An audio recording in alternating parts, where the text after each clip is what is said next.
I went into this very, very, very dark place. I was diagnosed with depression and I was drinking quite a bit. I did try to commit suicide. I really, really felt my life was nothing but a meaningless life with no purpose, and I really didn't want to be alive.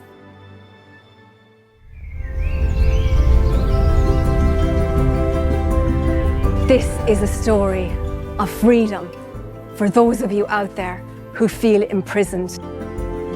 For I was that prisoner. But the Lord, my Saviour, came and set me free.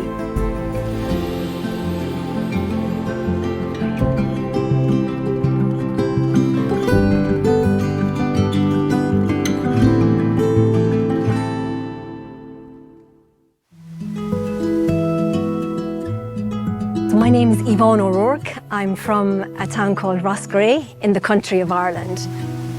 I'm a mother of 3 sons. I was a captain in the Irish Defence Forces and I went on to become a chaplain.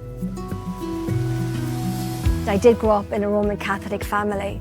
So I did have parents who brought me up in the faith, and we went to Mass every Sunday. And I can remember in the pews of the church, and my father would kind of put his arms over me and I'd be underneath it. So I think he gave me a great insight into who God the Father was, because he was very much a protector.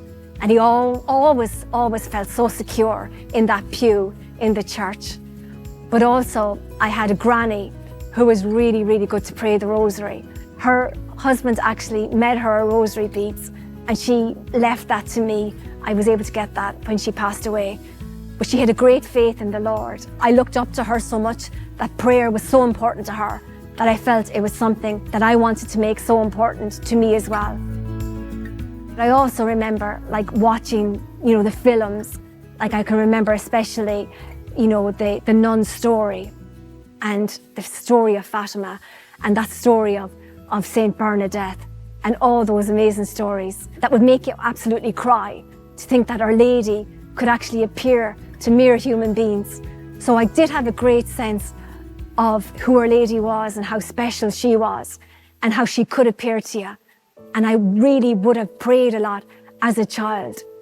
But what was shocking for me was when I went into a different environment, how quickly this could soon filter away and you could be left without your prayer life. And that is what happened to me. Then when I wanted to become a leader, I really had it in me that I'd love to be a leader. I felt I could do something good, and I chose the cadets as a job that I would like to go to and try out. So I went to the cadet schools, but I joined at 17. So I was very young going in. And when I went in there, it was a huge culture shock.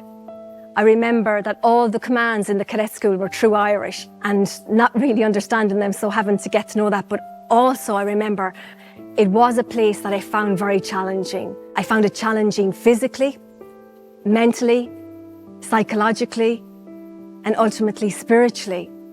Without knowing when I was in there, I felt my language and my vernacular changed very quickly. When I was talking to people, I was swearing. This was kind of the norm.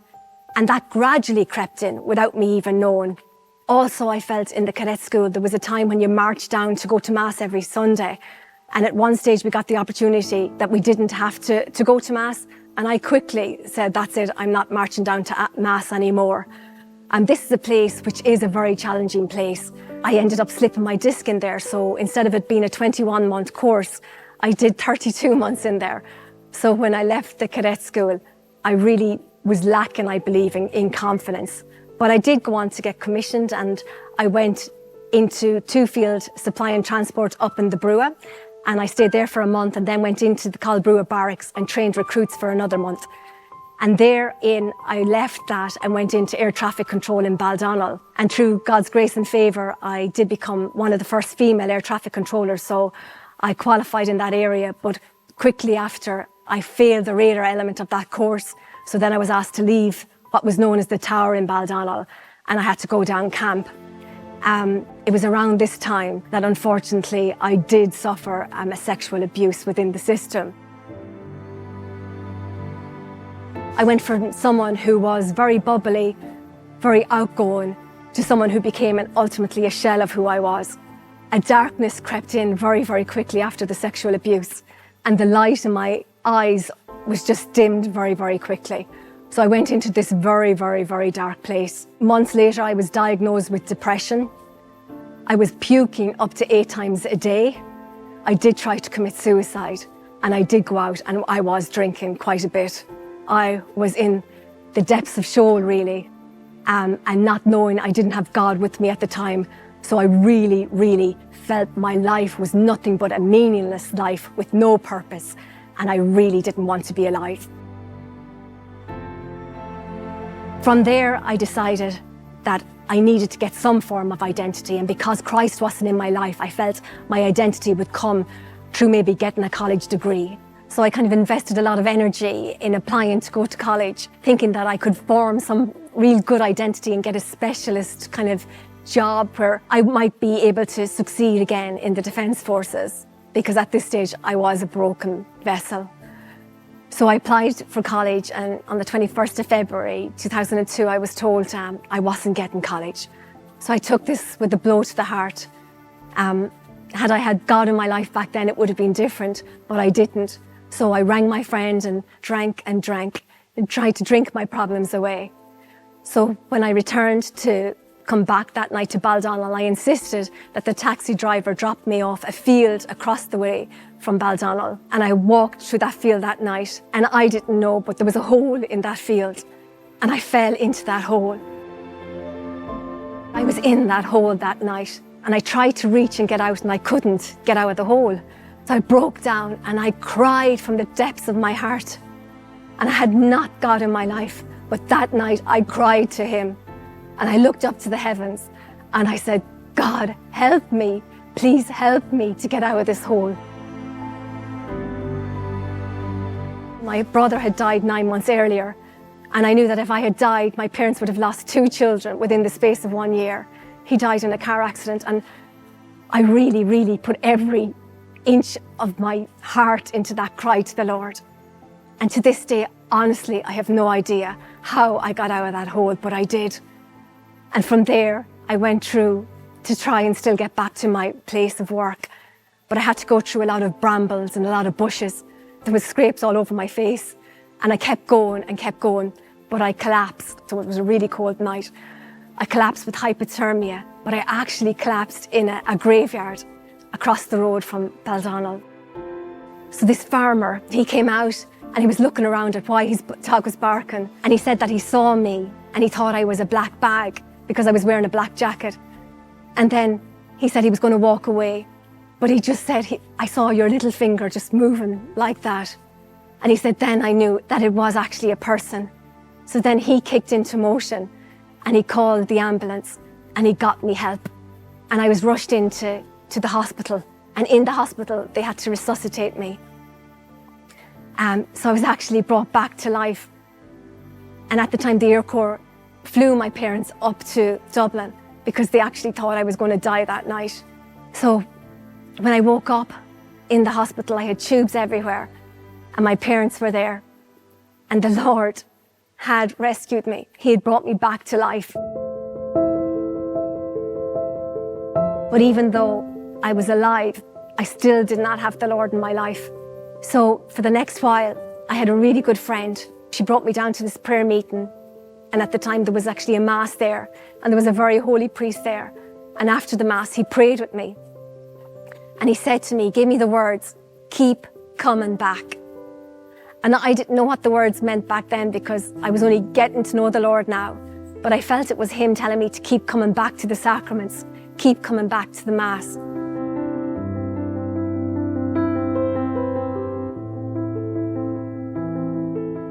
And it was a long journey for me. So that really good friend then, she suggested that I go to Medjugorje. At this stage now, I was still bulimic. I was still suffering with depression. I was still suicidal. And I was really a shell of the person I was. I had no energy. So I said to myself, I have nothing to lose to go to Medjugorje. So I did decide to go to Medjugorje with her. So we arrived in Medjugorje. And at the distance, I saw this cross up the hill. I was so frail and I didn't have energy that would I get up this hill. But whatever it is about Medjugorje, when I saw that cross on my own, I just went for it and I just climbed the hill. I touched that cross and came back down. And I had this sense of energy that I never had before. My friend then said to me that there was this very holy priest called Father Yozo. And this is back in the summer of 2003. And she had said to me that he would, we should go to one of his talks and she would try and get him to pray with me. So we did. And this Father Yozo, he was the parish priest at the time when the visions started in Medjugorje back in 1981. And the visionaries went to this man, Father Yozo. So we went out to him and he gave us the most amazing talk and taught us all about what we needed to do to get closer to God. And he did pray with a circle of people afterwards. And my friend somehow pushed me and got me into that circle of about 20 people. So Father Yozo did pray with me. And I really remember something shifting that day. I remember kind of a weight lifting from me that day. I didn't know what it was, but I felt something good was after happening. So we went back to Medjugorje and I got the opportunity to stay another week. And it was the best thing for me. And Medjugorje is this place that has that peace that surpasses all understanding. It's just absolutely an amazing place. And when I went home after spending the 2 weeks in Medjugorje, I was met with my parents who couldn't believe my transformation. They said I had physically changed. So I knew something good definitely happened in Medjugorje. So a few weeks later, I said I'd go on a retreat. And at that retreat, I did actually get sick on that retreat. And I got sick a second time. And when I came home, I got sick a third time. I'll never forget standing up, because it was always over a toilet you got sick. And I stood up and I cried again out to the Lord. And I said, Lord, I know you healed me. I said, you fell 3 times. I'm after getting sick 3 more times. I said, this is not from you. I am leaving it here. I am not getting sick again. And the Lord heard my prayer again. And back in 2003, I was set free from bulimia. And to this day, I have never got sick again. That is the Lord. That is my Savior. He saved me from that cross. And I had my first son in 2010. And I was still in the Defence Forces. And at the time, I took all my maternity leave. So I only spent 53 days in the year 2010 in the Defence Forces. Every year in the Defence Forces, you got an appraisal. But for 2010, they forgo giving it to me because they said I wasn't in there enough time to give it to me. So in 2011, I had my second son in October of 2011. Again, I didn't receive my appraisal. This is something that would tell you how good you are during that year. But when I arrived back into my place of work in 2012, I received both appraisals for 2010 and 2011. And I was astounded to see that both of them had said that I was weak overall, that I was weak. I had never in my life in the Defence Forces got a weak appraisal before. And I now felt I was at my strongest, that I had brought life into the world. This is someone who was suicidal. And now the Lord had given me this great gift of life. And I had individuals in the Defence Forces saying that I was weak. And I really felt, no, this is wrong. I wasn't weak at this time. I was barely even in the Defence Forces during this period. And I felt the Lord saying to me, I take the weak and make them strong. And I use them. I use them to show strong people something. And I didn't know how the Lord was going to use me. And I didn't know what to do. Because without the Lord, you are weak. But with the Lord, you are strong. So I felt him telling me to challenge this. So I did. I said, I can't accept these weak appraisals. I believe I've been discriminated against. That was a huge declaration to write down on my appraisal form, but I wrote it down. So now I was pointing the finger of discrimination not only at the man who wrote the report, but at the time the top person in the Irish Defence Forces had also concurred with that rating. So he was saying I was weak as well. So I looked to the Lord and I felt him say, we have to do this. So I did it. But I took an internal case within the Irish Defence Forces, but I also took an external case with this place called the Workplace Relations Commission, also known as the WRC. I think at the time, nobody had actually used that route to challenge anything against the Defence Forces before, but I really felt the Lord say to do this. So in 2013, I initiated both cases, one internally within the system and one externally within the WRC. So the internal case was heard by a military investigation officer who found that there was no discrimination. The next level up was the GOC, and he concurred with the military investigating officer and he said no discrimination. This went up to the next level, which would be the Chief of Staff Office, and they again said no, Yvonne, you were not discriminated against. It went up to the next level, which was the Ombudsman at the Defence Forces. He's an independent office and he concurred with everything that went there before him, and he too said no discrimination. And I felt, I really felt I had been discriminated against, and I really kept writing to them and telling them, I really, really believe I have been. I think you've made a mistake. So there was one last opportunity for the internal process to go through the Minister for Defence. So I sent the ruling up to the Minister for Defence and I said, I have been discriminated against. I really believe I have. And can you look at this? Because ultimately, he would be the person who would have the final say. These two cases, both of them were initiated in 2013. Both of them were concluded in 2020. I know 7 is a significant figure, with the Lord, 7 days for creation. But 7 days is a long time when you're trying to prove you were discriminated against within a system. So I went before the WRC in September 2020. It took 7 years to get that into actually the hearing. So I sat before the adjudicator and people in the Defence Forces on the 1st, the 2nd and the 3rd of September in 2020. And they heard everything and I was cross-examined and I pleaded my case. But I went into the WRC with my rosary beads, with a picture of the Divine Mercy in my suitcase, because I really wanted the Lord to be with me in there, and I really felt He was.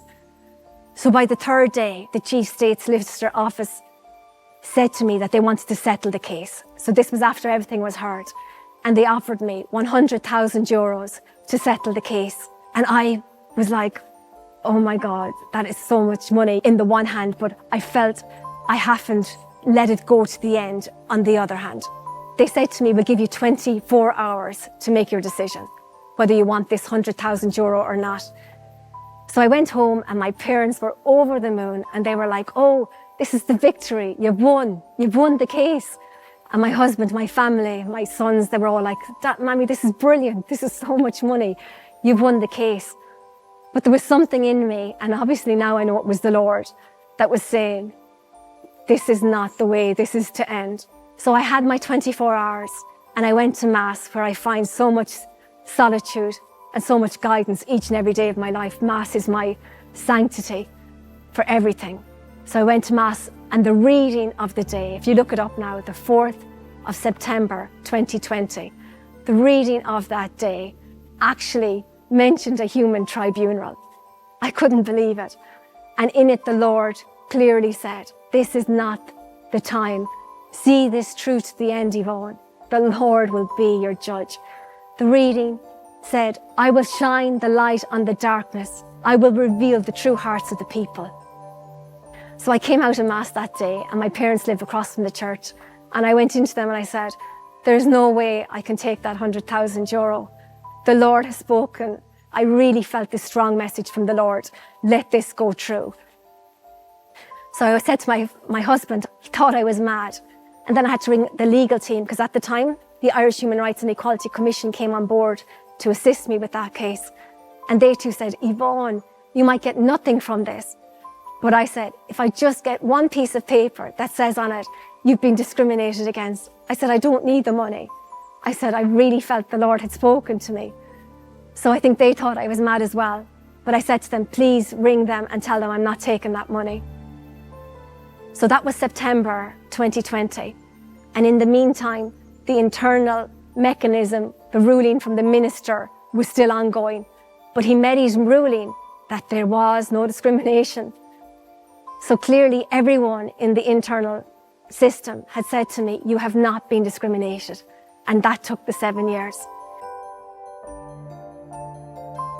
On the 2nd of December 2020, the Irish Human Rights and Equality Commission, they rang me and they said, Yvonne, you won the case.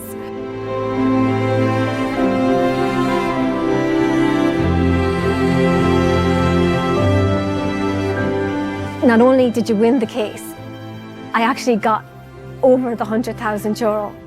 And the Lord, I really firmly believe it was His ruling. He ordered a review be done on all discriminatory laws in the Irish Defence Forces to be completed by December 2021, and that everyone had to be trained in this area by December 2022. I could not believe it. It was unfathomable. Even they couldn't believe it. So when I hung up the phone, I just fell on my knees and I just gave glory to the Lord. He had taught me to wait. He made the impossible possible. And with the Defence Forces, they always appeal these cases. It's always, I was told, it's their blueprint. They're going to appeal, Yvonne. And they never did. So the Lord, He said, you are discriminated against, Yvonne. And the Defence Forces were then asked to comply with doing and training people in this area. So I'm here then today to tell you my story, to tell you that there is hope out there. The first half of my Defence Forces career, I didn't have the Lord. I was alone. I was just completely isolated. I had no soul, no spirit. But then the Lord took me out of that hole. He brought me to Medjugorje. He introduced me to the beauty that is everything about Him. The Lord is my Saviour. He is my source of life. He is the very breath of air I breathe every day. He brought me back from the dead. He gave me a new spirit, a new creation. He said to me, Yvonne, I am giving you life. I'm giving it for you to have it to the fullness. He is my everything. And I love that piece, Isaiah 40:31, where when you hope in the Lord, He will renew your strength. You will fly like unto eagle's wings. You will run and never grow weary. You will walk and never tire. And instead of going into all that today, I will say that we did highlight that as part of a group known as Women of Honour. And that did come out on the radio on the 11th of September 2021. And it did cause outrage amongst the public. And at the moment, believe it or not, they have launched a tribunal to investigate all the abuses that did happen within the Defence Forces. But I have chosen to be here today rather than be in Dublin to meet that opening of the tribunal, because I feel it's so important that I do tell everyone out there about the Lord, and He is my Saviour. And I do feel deep down it was Him who ultimately got us that tribunal. So for those of you out there who are suffering, who are suicidal, who have no hope, know that the Lord is our Saviour, and He can do to ye what He did to me, raised me from the dead and brought me back to life. All glory, praise and honour to the Lord, who is my strength, who is my soul, who is my everything. I am here because the Lord has ordained it to tell the people of the world, follow Jesus. Because when you get on His path, He will just make everything fall into place. Life is a struggle at times, but He makes it easy because He's holding my hand. He walks with me and He shines His light and His glory on me every day. All glory and praise to the Lord who is my Saviour.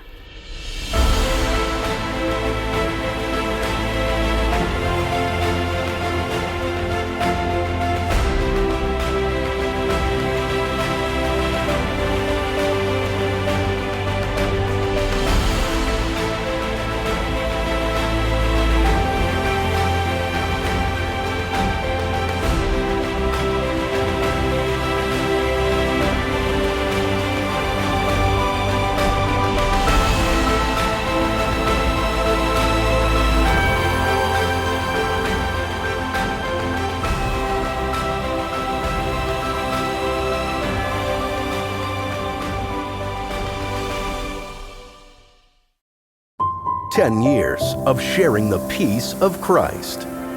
Shalom World, God's own channel.